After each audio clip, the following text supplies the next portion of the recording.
want to make this video just to show you some different ways that you can go about gathering information.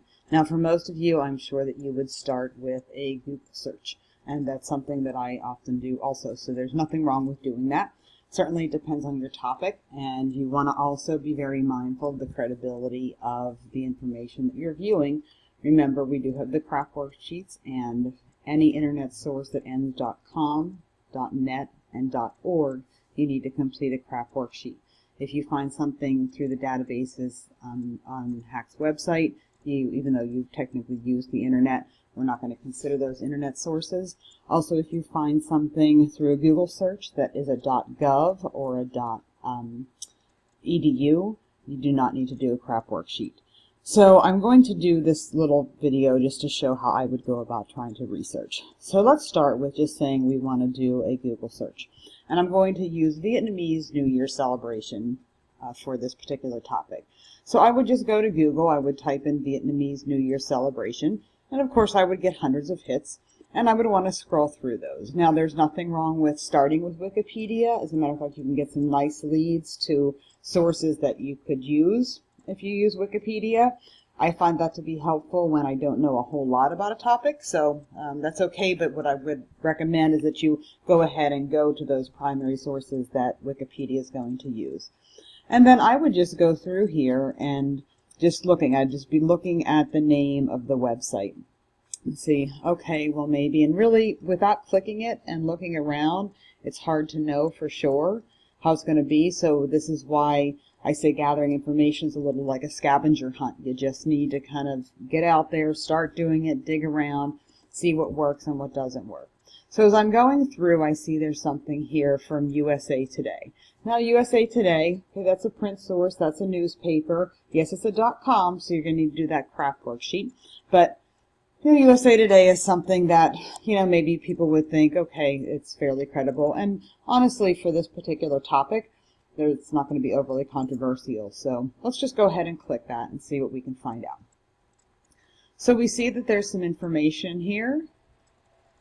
Looks like there's information, just some general information, food, things to know, and the cities. So not a whole lot of information, but enough that we could probably take something from this source.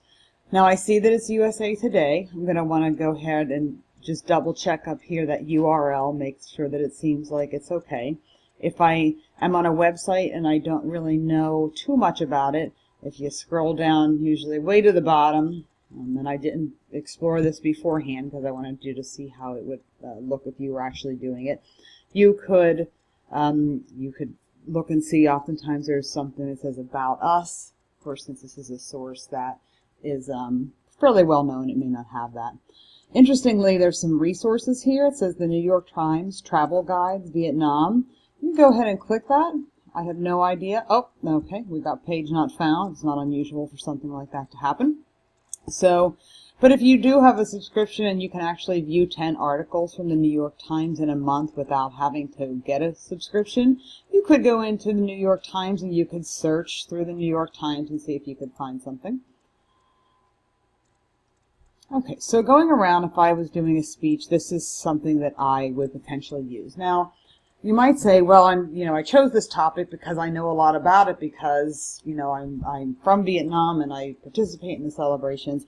You still need to have 4 sources for the informative speech and then 5 for the persuasive speech. So you can certainly get some information. You may actually even learn something that you didn't know before, like, oh, that's why we do that. Okay. So Google search, one way that you could look at trying to find information. And this is where you're going to have to really be a little bit critical and have a critical eye towards what you find out. So let's say we want to see if there's something with food. You can look at some of those other links. You can even go to, any one of these, again, just looking through. Maybe I'm interested. There's LA Weekly. So again, another print source. So there you go, some foods, and you may again find something that you didn't know before. And then you can use that. That would count towards one of your sources for this speech. Okay, so Google is one thing that's available to you, but there's a lot more available to you. Some people have some experience looking for sources using HACS library. Some do not. Some of you have had positive experiences. Some of you have had really negative experiences. So one thing I'm going to recommend, it is always, always, always a good idea to visit the library.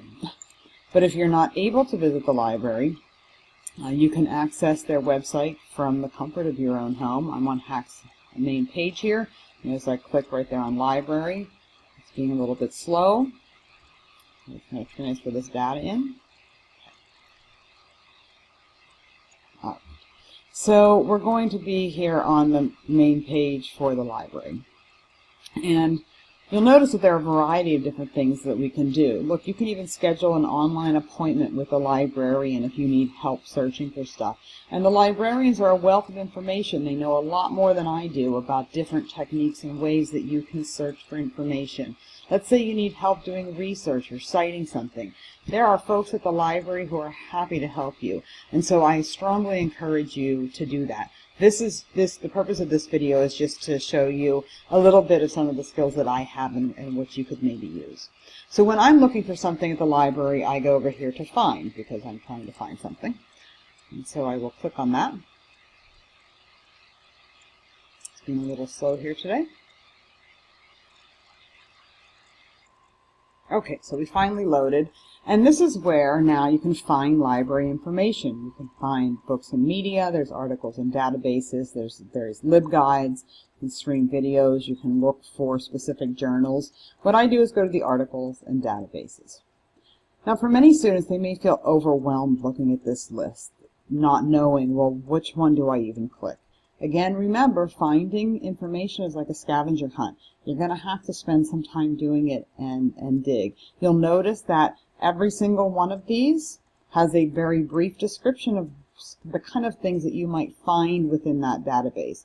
So, for example, if, I'm here at the Health Sciences and Medicine, I could probably infer that, wow, that's probably stuff about the medical field, something with nursing. So if that's not the kind of information I'm looking for, I can eliminate that from my search. Now there are some that I think are a little bit better if you're just getting a general overview. Credo Reference is a nice resource. Looks at encyclopedias, dictionaries, other references from a wide variety of subjects. That's not a bad place to start. EBSCOhost. That is a large database. This particular one, many of these are going to be EBSCOhost databases, but they're going to be specific in content area. This particular one is going to search across all EBSCOhost databases simultaneously. So you may end up with a lot of hits, which can be a little overwhelming. You could also look at, there's something else we have on here is Google Scholar, kind of like Google, but kicked up a notch. If you scroll down, there are some stuff, the National Newspaper Corps and the Newspaper Source. Those are places, these are going to come up with articles that were written and posted in newspapers. So again, maybe you couldn't get to that one from that Google search that referenced an article in the New York Times, but you could probably get to that article with no problem through the National Newspaper Corps, because we see that it has several national newspapers and it includes the New York Times. And so there are a variety of different ways to go. So what I decided to do is I actually decided to go with EBSCOhost. And in here, I just typed in Vietnamese New Year celebration. And I already have that up here. So there you see, Vietnamese New Year celebration. And if you look at this, I have 234 different hits.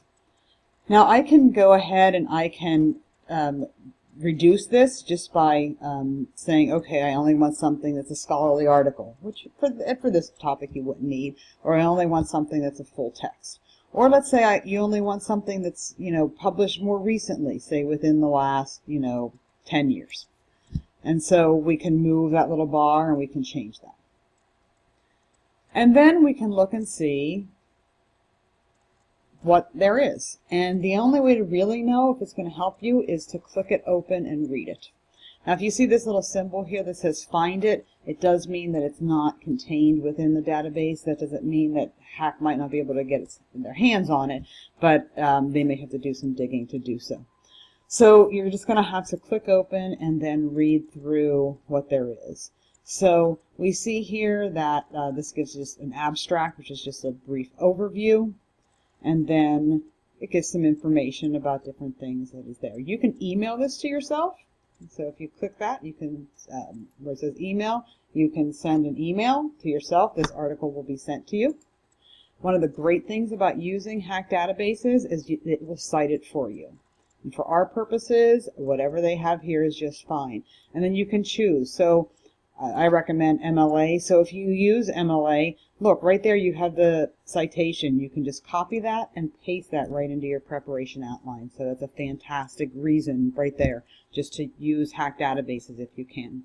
So hopefully this video helped you a little bit in how to search. It does take some time. It does require you to get in there. The words you use are going to be important to what you find. And while it's certainly fine to start with just a general internet search using Google or Bing or any of the other databases, don't be afraid to try Hack's databases. You can get some good information there, and certainly don't hesitate to go visit the library or contact a librarian. They are very skilled at what they do, and they're happy to help you.